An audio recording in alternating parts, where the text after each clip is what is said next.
Hello guys, welcome all in today's session of Current Affairs by ONIS Academy. In today's session, we will be going to deal with international relations from the perspective of upcoming prelims examination 2021. So let's get started with today's session. The first topic which we are going to deal with today is India-EU relations. India-EU relations, EU is European Union. So recently 15th India EU summit was held through virtual medium. ठीक है, virtual medium पे summit हो रहा था because आपको सबको पता है कि अपकमिंग जो पिछले लास्ट साल से जो कोविड की सिचुएशन के कारण ऑलमोस्ट जो भी वर्ल्ड कॉन्फ्रेंसेस या फिर जो भी समिट्स है वो सब कैसे हो रहे हैं, ऑनलाइन मीडियम में हो रहे हैं. तो ये इंडिया यूरोपियन यूनियन का भी समिट कैसे हुआ था, ये भी वर्चुअल मीडियम में हुआ था. अब देखिए कुछ important terms from the prelims examination is first is BTIA. BTIA is a broad based trade and investment agreement. ठीक है, broad based trade and investment agreement. ये एग्रीमेंट इंडिया एंड EU के बीच में साइन होने वाला है. ठीक है, बट अभी तक साइन मतलब अभी तक ये एग्रीमेंट पे कुछ भी कंफर्मेशन नहीं हुआ है. This agreement is under negotiation since 2007. देखिए ये ट्रेड रिलेटेड एग्रीमेंट है कुछ. अब जब तक ये दोनों भी साइड का कंसेंसस नहीं बनेगा, तो भी जो जब तक दोनों भी साइड का मतलब इंडिया और यूरोपियन यूनियन के साइड का कंसेंसस नहीं बनेगा तब तक ये स्पेसिफिक एग्रीमेंट साइन नहीं हो सकता है. तो अभी भी उस पर डिस्कशन चल ही रहा है. उसका नाम क्या है? BTIA, broad based trade and investment agreement. ठीक है, अगर EU एज अ ब्लॉक की बात करें तो इंडिया का सबसे बड़ा लार्जेस्ट ट्रेडिंग पार्टनर है यूरोपियन यूनियन. ये ध्यान में रखिएगा, ये आपको प्रीलिम्स में पूछा जा सकता है. EU as a block is India's largest trading partner. अब देखिए EU का कुछ तो भी यूरोपियन यूनियन कुछ सपोर्ट करता है इंडिया में कुछ प्रोजेक्ट्स को. तो उसमें का one of the important project is mobilise your city programme. कौन सा? Mobilise your city programme to reduce greenhouse gases emission in cities. ठीक है, जो भी ट्रांसपोर्ट सेक्टर के कारण जो भी ग्रीन हाउस गैसेस का एमिशन सिटीज में होता है उसको कम करने के लिए EU एक प्रोग्राम को सपोर्ट कर रहा है इंडिया में जिसका नाम है mobilise your city programme, MYC programme. तो ये भी आपको प्रीलिम्स में पूछा जा सकता है. नेक्स्ट, यूरोपियन यूनियन बेसिकली क्या है? European Union is a group of 28 countries. ठीक है, 28 कंट्रीज का एक ब्लॉक है that operate as a cohesive economic and political block. ये कैसे काम करता है? इकोनॉमिक एंड पॉलिटिकल ब्लॉक करके काम करता है, ये ध्यान में रखना. उसके बाद में जो इंपॉर्टेंट एग्रीमेंट एक रिगार्डिंग यूरोपियन यूनियन जो जनरली पूछा जाता है वो है शेंगेन एग्रीमेंट. ठीक है, शेंगेन एग्रीमेंट 1985 में साइन हो गया था. It paved the way for the creation of open borders without passport controls between most member state. मतलब ये 28 मेंबर कंट्री में से जिन भी कंट्री ने ये शेंगेन एग्रीमेंट को साइन किया है वो कंट्रीज के बीच में अगर आपको ट्रैवल करना है तो आपको पासपोर्ट की जरूरत नहीं लगेगी. So this is about Schengen agreement 1985. अब सेकेंड जो न्यूज है दैट इज अनक्लॉज. ठीक है, अनक्लॉज क्या है? United Nation convention on the laws of the seas. अब देखिए ये अनक्लॉज से रिलेटेड न्यूज हम लोग क्यों पढ़ रहे हैं? बिकॉज रिसेंटली एक केस आया था कि जिसमें इटालियन मरीन्स वर इन्वॉल्व. ठीक है, 2012 में एक एंड्रिका लेक्सी नाम का एक शिप था. वो शिप केरला के कोस्ट पे आया था और वो इटालियन जो शिप थे उसमें जो मरीन्स थे उन्होंने एक फिशरमैन को मारा था. ठीक है, तो उसका केस ये इंटरनेशनल कोर्ट में चल रहा था. तो उसी से रिगार्डिंग ये टॉपिक करंट अफेयर्स में आया है. तो United Nation convention on the law of the sea, ये जो कन्वेंशन ये इट वाज एडॉप्टेड इन 1982. ये कब एडॉप्ट किया गया? 1982 में एडॉप्ट किया गया. अब UNCLOS is the only international convention which stipulates a framework for state jurisdiction in maritime spaces. It provides a different legal status to different maritime zones. ठीक है, तो जो भी मैरीटाइम जोन में जो भी रूल्स एंड रेगुलेशन है वो कौन बनाता है बेटा? United Nation convention on the laws of the sea बनाता है. उसको अडॉप्ट कब किया गया? 1982 में इसको अडॉप्ट किया गया और इंडिया भी सिग्नेटरी है, ये ध्यान में रखना. Next, it defines the rights and responsibilities of nations with respect to their use of the world's ocean. Next, establishing guidelines for businesses. Third, management of marine natural resources. अब इसमें signatory कितने? 167 countries have sign this agreement along with European Union. अब 3 institutions work under अनक्लॉज. ठीक है, 3 institutions work under अनक्लॉज. वो 3 institution कौन से बेटा? पहला वाला है इटलॉस, ITLO, जिसको international tribunal for the law of the sea कहा जाता है. International tribunal for the law of the sea. अब ये बेसिकली इंडिपेंडेंट जुडिशियल बॉडी है under UNCLOS to adjudicate dispute. मतलब कोई भी डिस्प्यूट आता है तो ये international tribunal for the law of the sea ये सॉल्व कर सकता है. इसमें 21 independent members are there in ITLOS, international tribunal for the law of the sea. Second body under UNCLOS is International Seabed Authority. ठीक है, देखिए seabed मतलब क्या? समुद्र का, ओशन का जो बॉटम सरफेस रहता है वहां पे अगर कुछ भी एक्सप्लोर करना है तो हमको इंटरनेशनल सीबेड अथॉरिटी का परमिशन लगता है. ये बेसिकली इंटर गवर्नमेंटल बॉडी है. इसका हेडक्वार्टर कहाँ पे? ये भी पूछा जाता है जनरली. किंगस्टन, जमैका में इंटरनेशनल सीबेड अथॉरिटी का हेडक्वार्टर है। Last point, it is mandated to organise, regulate and control all mineral related activities. मतलब जो भी मिनरल रिलेटेड एक्टिविटी, मतलब अगर हमको ओशन के सीबेड से अगर मिनरल एक्सट्रैक्ट करना है, ठीक है, तो हमको इंटरनेशनल सीबेड अथॉरिटी का परमिशन लगता है, ध्यान में रखिएगा। थर्ड बॉडी इज CLCS, ठीक है, third body is CLCS, that is commission on the limits of the continental shelf, ठीक है। अब इसका काम क्या है? To evaluate the claim of a coastal state for an area of a continental shelf, and second is provide technical and scientific advice, ठीक है। अब जो भी बेटा कोस्टल स्टेट रहता है, उस कोस्टल स्टेट से, उसके कोस्ट से लेके कुछ दूरी तक समुद्र में, ओशन में क्या रहता है? उसका कॉन्टिनेंटल शेल्फ रहता है। तो ये जो कॉन्टिनेंटल शेल्फ है, इसको डिवाइड किया गया है अनक्लॉज के रूल के अंतर्गत, ठीक है। तो ये डिवीजन आपको ये डायग्राम में एक बार दिखने को मिलेगा। देखिए, जो इंटरनल वाटर मतलब क्या? जो सी कोस्ट रहता है उससे जो पास वाला पानी रहता है उसको इंटरनल वाटर कहते हैं, और जो बेस लाइन रहता है वहां से फिर टेरिटोरियल सी 12 नॉटिकल माइल तक। एक नॉटिकल माइल मतलब 1.85 किलोमीटर, एक नॉटिकल माइल मतलब 1.85 किलोमीटर, ये ध्यान में रखिएगा। फिर टेरिटोरियल सी से फिर कंटीजियस जोन, उसके और 12 नॉटिकल माइल तक, और 200 नॉटिकल माइल तक एक्सक्लूसिव इकोनॉमिक जोन रहता है, और उसके बाद में हाई सीज रहता है। तो इतना ध्यान में रखिएगा। Continental shelf is basically the extension of the landward side into the ocean, ये ध्यान में रखिएगा।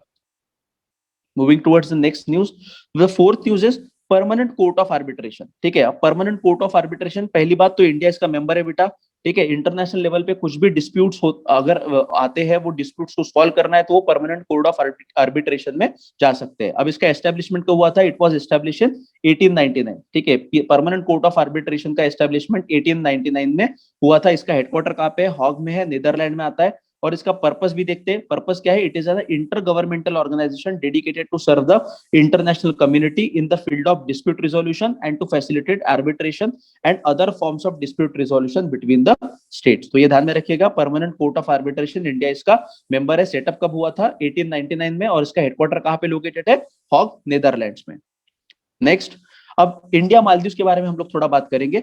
देखिए, इंडिया मालदीव के बीच में recently air bubble agreement sign किया गया था। कौन सा agreement? Air bubble agreement sign किया गया था। अब ये एयर बबल दो कंटेक्स्ट में थे, एक ट्रांसपोर्ट बबल और दूसरा एयर ट्रेवल अरेंजमेंट्स। तो यहाँ पे देखिए, अब आपको सबको पता है कि रिसेंटली लास्ट ईयर से जो कोविड का सिचुएशन आया था, उसके बाद में ऑलमोस्ट पूरे दुनिया में लॉकडाउन लग गए थे।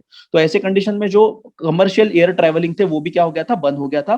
बट उसको ग्रेजुअल लेवल पे स्टार्ट करने के लिए ये ऐसे इंडिया ने डिफरेंट कंट्री के साथ में ऐसे एयर बबल एग्रीमेंट साइन किए। तो उसमें का एक कंट्री कौन सा है? मालदीव है। अब मालदीव की अगर बात करें बेटा, तो मालदीव का जो इकोनॉमिक डिपेंडेंस है वो टूरिज्म पे बहुत ज्यादा है, और ऐसे कंडीशन में वहां पे जो टूरिस्ट जाते हैं वो इंडिया से बहुत ज्यादा जाते हैं। तो इसीलिए एयर बबल एग्रीमेंट एक वहां पे हमने उनके साथ में साइन किया to start commercial operation of flights. India has this facility with other countries as well. For example, UK के साथ है हमारा, यूएसए के साथ है, अफगानिस्तान के साथ है, जापान के साथ है, फ्रांस, जर्मनी एटसेट्रा।